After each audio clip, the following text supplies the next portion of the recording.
This is Energy Perspectives, a weekly podcast produced in Guyana that delves into the developments unfolding in the world's fastest growing economy. Hi there. Welcome to this week's episode of the Energy Perspectives podcast. I am your hostess, CEO of the Guyana Energy Conference and Supply Chain Expo, Kiana Wilberg. Today, we place the spotlight on the support of the United States of America for Guyana's economic transformation. And what better person to help us with this discussion today than the U.S. Ambassador to Guyana, Ambassador Nicole Theriot. Ambassador, welcome to our program. Thank you so much for being here. Thank you so much for having me. I appreciate it. So I want to jump straight into our conversation. Very interesting topic. Guyana is currently undergoing an unprecedented period of economic transformation. What are some of the ways in which the U.S. is supporting Guyana in ensuring that this particular period equates to social and sustainable development? That's a great question, and you are absolutely right. This is an incredibly exciting period, both for Guyana and this just absolutely amazing transformation economically and socially, but it's also a super exciting time for our relationship. We are incredibly proud to be Guyana's preferred partner on so many things: security, economic cooperation, and more. And we also, I think it's important to remember that we start with this basis of shared values.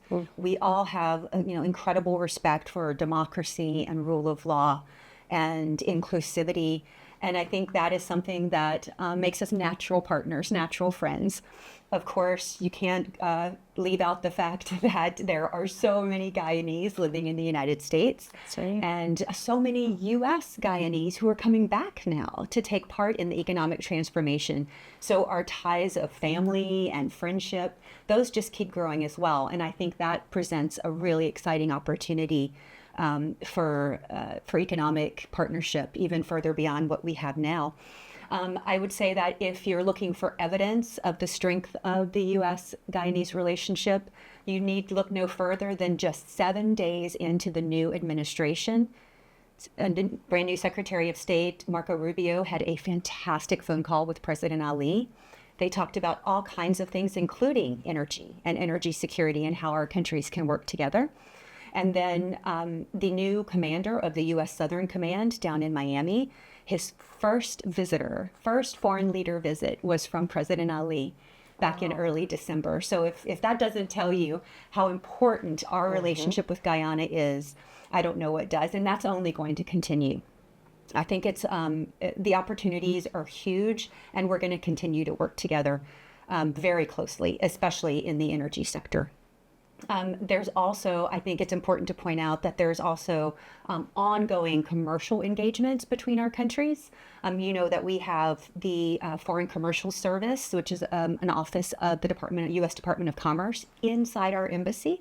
We have an incredible team there, and they are constantly bringing U.S. companies to Guyana to look at the opportunities and to find Guyanese companies to partner with in the energy sector and well beyond.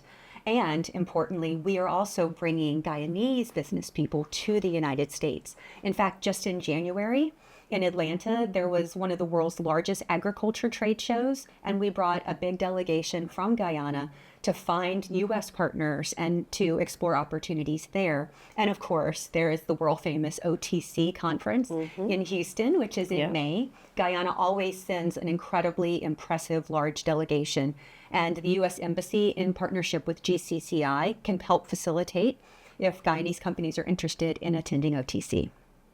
Thank you so much for that.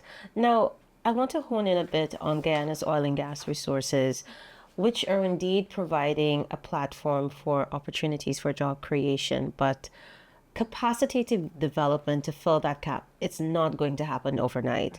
So what are your thoughts on how Guyana is approaching this particular issue, and how do you think we can build on it? That is a critical question that we ask ourselves in the international community here, but I see the Guyanese government really being thoughtful about this, because you have to do this right. And you're absolutely right, it does not happen overnight. I'm actually very heartened and very encouraged because You know how they say, like, the first step is to recognize you have a problem? Well, Guyana clearly, the government, the private sector clearly recognizes that there's a labor shortage here and a shortage in the skills that will be needed tomorrow in oil and gas, but also well beyond that in other segments of the economy. So I think they realize that. They're identifying the skills that are going to be needed both today and into the future. And the next step, of course, and that has definitely begun, is to invest in that, to invest in workforce development, in technical education, in vocational training. All of those things are happening. Could they happen faster? Yes, that would be great, because the need is definitely there. But I think they're absolutely working, the government in collaboration with the private sector, in collaboration with international companies, they're definitely working towards that. And I think the perfect example is the Guyana Technical Training College. That's it, right?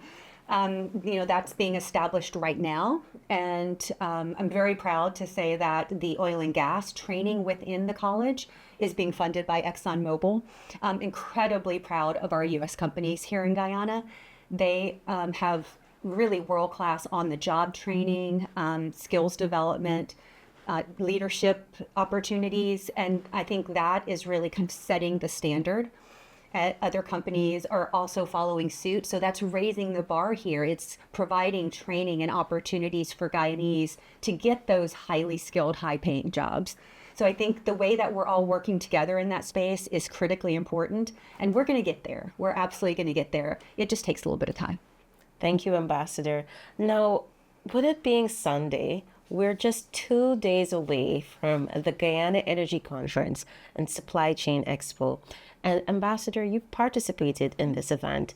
What can you tell us about your experience in this platform, and what were some of your key takeaways?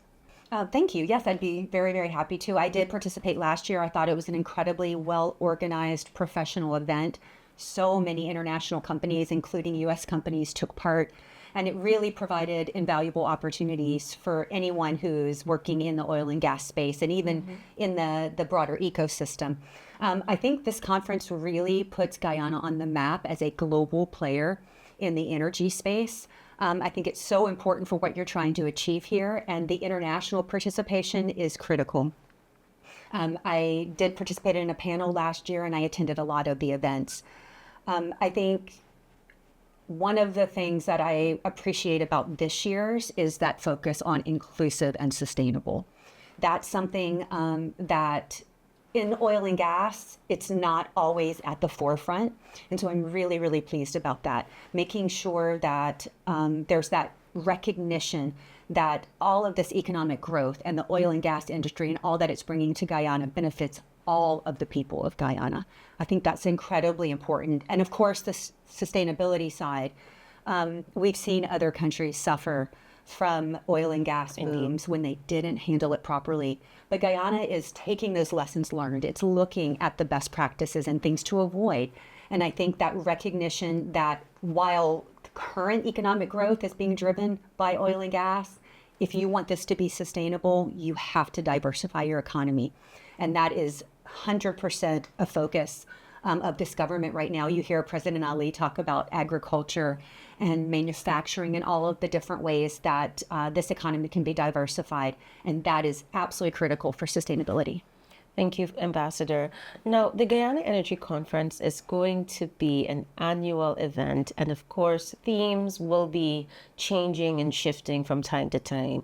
But in your view, what should always be I know you spoke about your satisfaction with some of the topics for this year, but what in your view should always be front and center of any discussion we're going to have on an annual basis? One of the things I really appreciated last year, and I think there's an even greater focus on it this year, is while it's incredibly important to have those information sessions and those global leaders speaking to the energy sector here in Guyana, you have to provide those opportunities for business-to-business engagements. And that is what you're doing. I think that is critical because while, U.S. and international companies want to come here, they want to learn, they want to listen, they also want to make money. They also want to do business. They want to find those Guyanese partners they can work with. They want to explore opportunities. So that focus on B2B, I think, is really smart and really important, and that should definitely be a recurring theme. The second thing I'll mention, and it might sound a little dry, but it's so important, is a focus on talking about Guyana's policy framework, its regulatory updates, and its incentives, because that is something that international companies, especially U.S. companies, they want to know about that. They want to know if they're getting into business in a foreign country, that there is a framework there, what it is, how everything works. Like, uncertainty is the enemy, I think, of businesses. You don't want them to not know what they're getting into. And this, if you can make that a recurring theme where you provide those updates, I think it will go so far in attracting U.S. and international businesses. And, in the policy framework side, obviously it's important to provide incentives and support for Guyanese companies to do well in the oil and gas sector, but you can't overcorrect in that regard. You can't make it unattractive for foreign investors and foreign companies to come in. There needs to be that balance there. Absolutely. And that's something you could speak to during, the sessions on this particular theme. Thank you so much, Ambassador. To close, I know that we've highlighted in different ways that Guyana is on this wave of economic transformation, but can we close now on the importance of ensuring that women are front and center of that conversation? What are your thoughts on the role of women and your message to Guyanese women on the seat that they must ensure they take at this table? I love this question. I did the panel last year on this theme. I think it is so critically important if you want this economic growth to be sustainable, and more importantly, this is critical for it to be inclusive. Because we all know when you give women opportunities, whether it's training, education, skills development, when you give women opportunities, it benefits all of society. So that inclusivity, that economic growth benefiting all Guyanese, women are critical to that. But the other part is, why would you leave out 50% of your population? It's just not smart. Why would you take them off the table when you're trying to fill a labor shortage, to find skilled workers? Why wouldn't you invest in women?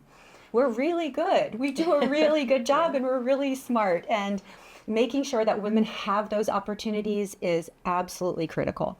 I think if you want to be inclusive and you want to be sustainable in your economic growth and development, women play a critical role.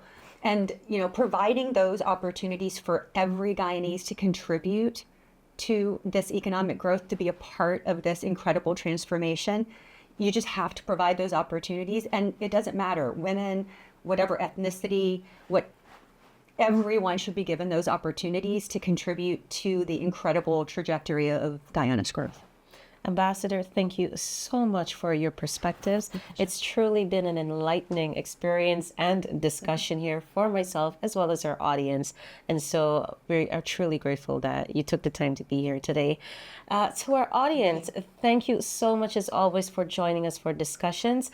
We will hopefully see you at the Guyana Energy Conference and Supply Chain Expo from February 18th to the 21st at the Marriott Hotel. It is going to be the biggest and most dynamic showcase of Guyana from an economic as well as a cultural perspective. So we call upon you to join us at this event. So see you there, and continue to follow us for more insights from thought leaders here and around the world. I'm Kiana Wilberg saying goodbye for now. Thank you for listening to the Guyana Energy Perspectives podcast. Listen to us on Spotify, Apple, or wherever you get your podcast.